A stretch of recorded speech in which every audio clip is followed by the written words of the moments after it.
Assalamualaikum warahmatullahi wabarakatuh. Salam, Om Swastiastu, Namo Buddhaya, salam kebajikan, salam rahayu. Perkenalkan, nama saya Zikri Munawar. Saya dengan nomor induk mahasiswa 202500803772. Saya dari kelas MN25K.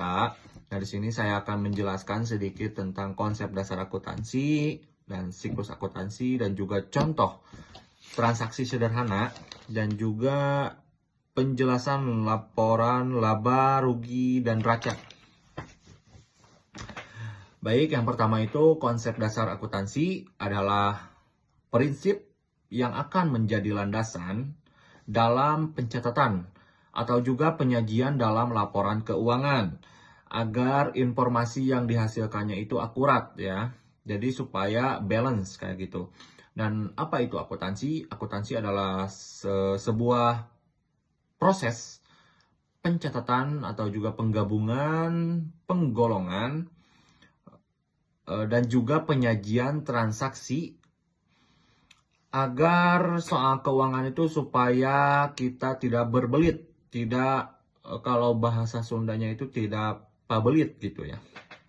Contohnya itu, yang pertama kesatuan usaha. Uang pribadi tidak dicatat sebagai kas perusahaan. Jadi uang pribadi yang milik pribadi tidak dicatatnya di kas perusahaan. Yang kedua pencocokan. Biaya listrik Januari dicatatnya pada bulan Januari. Jadi tidak biaya listrik bulan Januari tidak dicatatnya bulan Februari kayak gitu. Nah, terus ada yang ketiga periode akuntansi. Laporan keuangan disusun dalam periode. Contohnya laporan keuangan per bulan atau juga per tahun. Nah, jadi kalau periode itu kita dicatatnya ya per bulan, ya kalau per tahun ya per tahun. Yang kedua ada siklus akuntansi.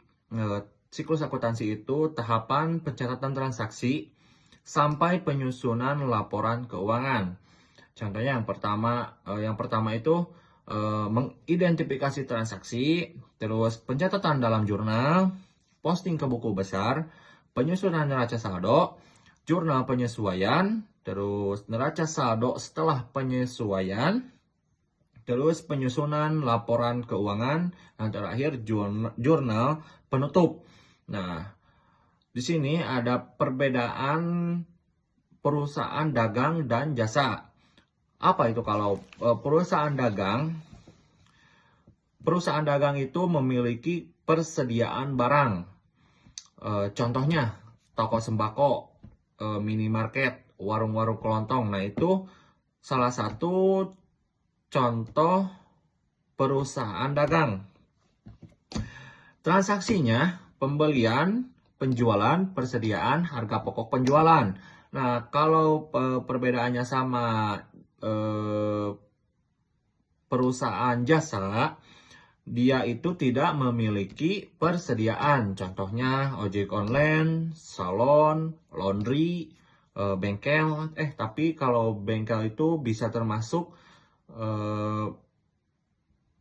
perusahaan dagang, ada perusahaan jasanya juga ada. Nah, sama juga kayak salon. Salon itu biasanya suka ada menjual juga vitamin rambut, sama itu kayak tadi bengkel, perusahaan jasanya ada, perusahaan barangnya juga ada persediaannya juga ada, dengan jasanya juga ada begitu.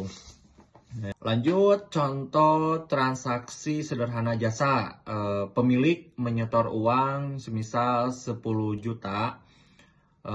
Pencatatannya itu debit kas 10 juta, kredit modal 10 juta. Jadi kasnya bertambah, modalnya juga bertambah begitu. Yang kedua, membeli perlengkapan secara tunai semisal 2 juta. Pencatatannya debit perlengkapan 2 juta, kredit kas 2 juta. Jadi kasnya berkurang, perlengkapannya bertambah. Yang ketiga, membayar listrik semisal 500.000. Pencatatannya debit beban listrik 500.000 dan kredit 500.000. Jadi si kasnya berkurang, bebannya juga bertambah, biaya operasional contohnya kayak gitulah biaya operasional karena membayar listrik begitu. Yang keempat, membeli barang dagangan secara kredit, sama aja ya kayak tadi. Misalnya 4 juta, di sininya ditulisnya debit persediaannya 4 juta dan kredit utang usahanya 4 juta. Jadi persediaannya bertambah dan juga persediaan perlengkapannya bertambah dan kasnya berkurang. Nanti berkurangnya karena secara kredit ya. Terus contoh transaksi usaha dagang. Yang pertama modal awal, contohnya misal 15 juta, terus membeli barang dagangan 5 juta, menjual barang dagangan 7 juta, membayar sewa toko kalau orang tersebut menyewa tempat atau juga menyewa toko ya 2 juta, membayar utang usaha 3 juta begitu. Kita lanjut. Penjelasan laporan laba rugi dan neraca. Laporan laba rugi adalah laporan yang menunjukkan pendapatan, beban, dan laba atau rugi perusahaan. Bertujuannya untuk mengetahui perusahaan itu untung atau rugi. Terus menilai kinerja usaha dan juga dasar evaluasi dan perencanaan usaha. Contohnya seperti pendapatan jasa 5 juta dan juga beban gaji 2 juta. Beban listriknya 500.000, jadi untung bersihnya itu tinggal dikurangin yang tadi 5 juta dikurangin 2.500.000, jadi beban bersihnya itu 2.500.000. Tuh. Kalau neraca adalah laporan keuangan yang menunjukkan posisi keuangan perusahaan pada waktu tertentu. Seperti aset, kewajiban, modal. Tujuannya mengetahui kekayaan perusahaan, mengetahui utang dan modal, melihat kesehatan keuangan perusahaan.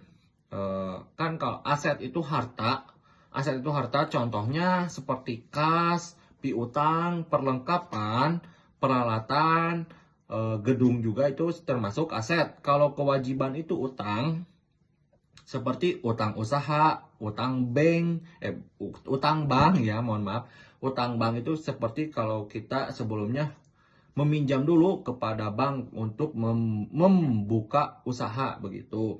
Terus juga modal itu kan ekuitas. Jadi hak pemilik atas aset perusahaan. Nah, jadi aset sama dengan utang ditambah modal.